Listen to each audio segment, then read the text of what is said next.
Gandang araw mga kalads. Dito kami ngayon sa sa Negros, Bindoy, Negros Oriental. Araw ng linggo ngayon, Fate sa 16, tuig 2022 ng Oktobre. So walang pasok ngayon, rest day ngayon. So nagkayaya ng tropa ngayon, dito kami napadpad.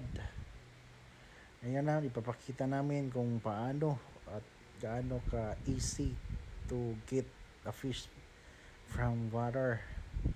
Gamit po namin yung electric fishing. Shout out ka pala sa sa may hawak ng kuryente. Actually sa kanya din naman to. Matagal-tagal na din siyang gumagamit ito. Pang pang ulam, pang libangan, lang.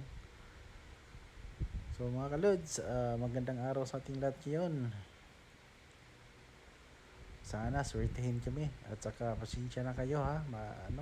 Hindi masyadong clear yung water. Parang inulan yata to last 3 nights or 3 days pa. So pagtsagaan na lang namin to. Kasi wala naman kami ibang malipatan. Dito talaga yung naka-schedule namin. So tsaga-tsaga na lang tayo mga lods. Sana swertehin kami dito ngayon. Pero may nagsabi na dumaan dito kanina na mayroon din dumaan na oriente din. Last 3 days yata yung sinabi niya. Wow. Yan igat. Pero kahit may dinaanan na nila to, pero mayroon pa naman. Igat yun. Yun talaga yung sadya namin. Kasi napakasarap naman talaga yung isda na yan.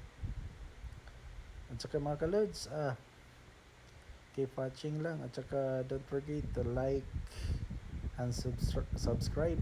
Paki-comment lang po below kung may mga katanungan kayo.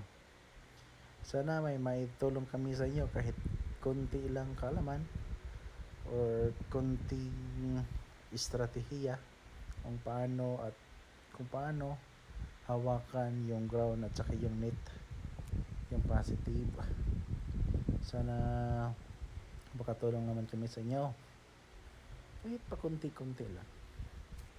Doon naman talaga tayo nagsisimula At saka sa mga gustong gumaya na yun, sa mga gustong gumaya na mga oriente din katulad nito. So mas paniguruhin natin yung kaligtasan natin kasi kahit battery lang yan, napakalakas naman kasi naka-convert na yan sa malaki yung battery gamit namin. 6 split yan, pang easy ride yan. Medyo may kabigatan lang yan kasi 20 kilos yata yan. Tingnan mo yung may hawak tuyong-tuyo na yung t-shirt niya sa kasi mabigat talaga yan. At saka kailangan matibay yung mo dyan, tuhod. Hindi basta-basta yan.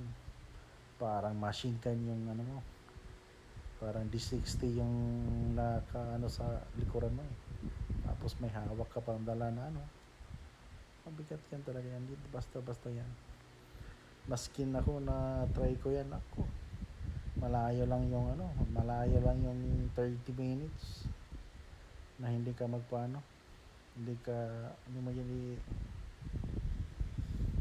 hindi ka magpapalit kasi napakabigat yan. Tsaka kailangan matalas yung paningin mo dyan. Hindi ka basta-basta hindi mo makita yung isda dyan pag mahina yung paningin mo.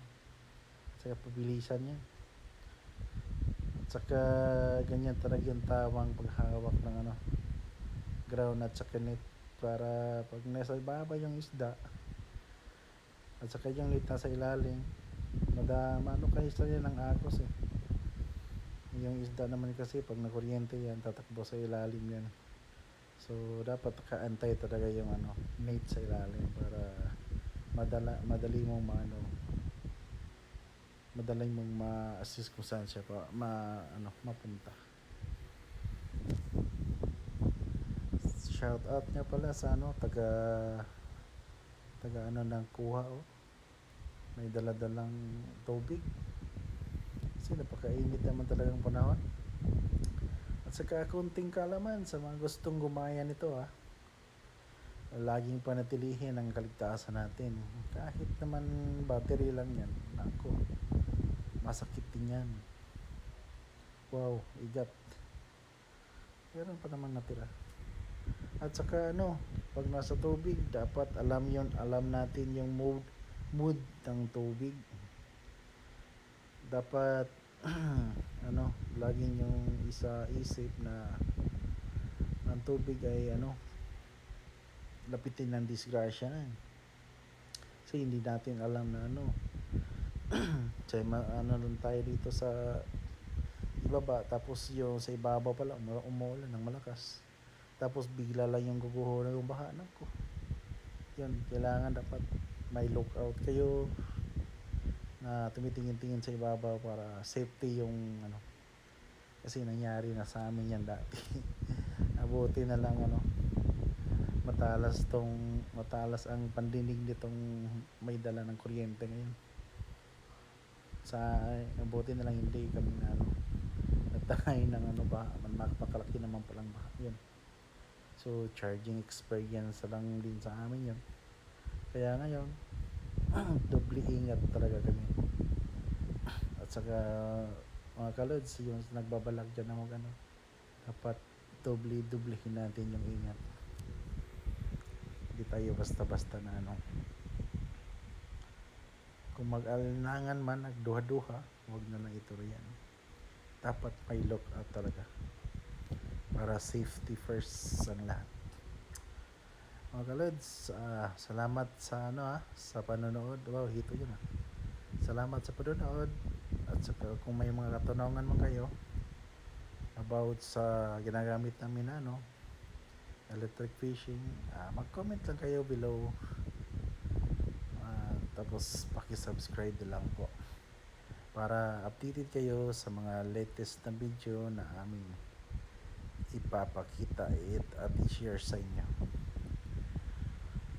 At sana nagustuhan niyo ang aming palabas.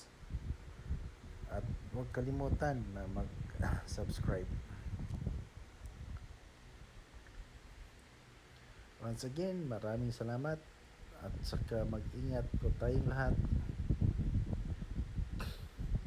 para na rin yan sa kaligtasan ng